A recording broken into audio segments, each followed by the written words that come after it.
Welcome back, everybody. Pay attention closely because I had to read this a couple times before kind of understanding what happened. So there is a woman unnamed in the article, I believe, who was trying to summit Mount Everest. And it does cost a lot of money. I think we said 10,000, but that's just for like equipment and stuff. You also have to pay another 10 for just the guide, the Sherpa guide. Now these Sherpas are there to help you with like waking you up, like you said, with kind of getting all your equipment up the mountain, helping you through the difficult parts, et cetera, et cetera. So they are worth the money, but this woman couldn't quite take the climb. She collapsed, and it is custom on Mount Everest to leave those who collapse to die, because typically if you try to help them, you also will succumb and die yourself, which is why near to the top, the mountain can be riddled with dead bodies that you can see or not see sometimes. I mean, it's called the death zone, so that says it all. That's true. It is called the death zone, and it's named very properly. So this woman collapsed, but another person named Fan, I believe, decided that they could probably save this person. So they enlisted the help of another person named Shi and a Sherpa. Now the Sherpa said, I don't think it's gonna happen, guys. I think she's not long for this world. We kind of need to just abort and get out of here. However, both the other people were a little bit insistent and then offered to pay the Sherpa 10,000 buckaroos extra to help them carry this woman down. The Sherpa jumped on the opportunity, got this woman down safely to an area where she could breathe again.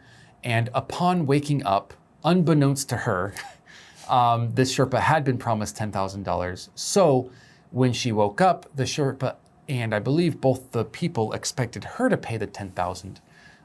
She refused, saying that she had not agreed to this, being that she had been unconscious at the time, and offered only 4,000.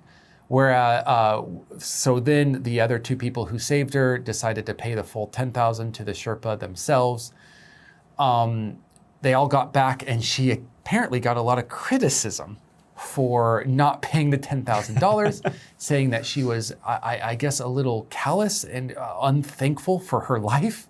Both the people who saved her, Fan and she, decided, or not decided, but said to the internet and community at large, just lay off, like everything worked out in the end, don't worry about it. But people are still discussing it to the day of this article, at least. Mm-hmm. Why would people ever want to climb Mount Everest? Human hubris. Humans we feel like we're invincible, and we're the masters of our environment and nature, and we can do anything, right? Was that why your friend kind of tried to go partway? Or yeah, maybe. I don't know why. He doesn't seem like that type, but I think there are a lot of those types. The classical explorer from 100 years ago. It's there, so we want to do it. Yeah. Mentality. What do you think? Yeah, I think that's a big part of it. I think the hubris is an unconscious part to a lot of these adventurers, but you do have to have a sense of invulnerability to do something like this. You have to think that you're going to make it. And you also have to have a sense of callousness to think that if you don't make it, you're okay with that.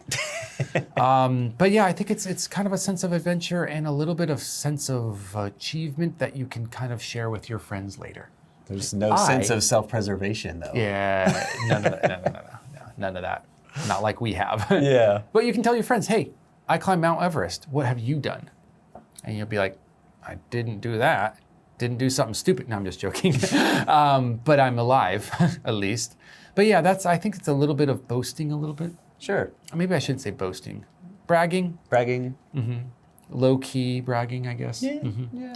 Slip it into the conversation. Yeah. Like, well, since I hiked Mount Everest, I could probably have this fifth shot. Okay. Mount Everest? Yeah, I've been there. Yeah, I've been there a couple times. Yeah.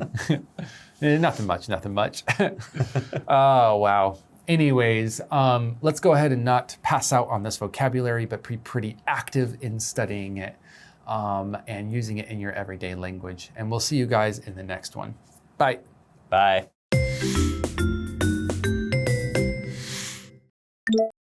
Pass out.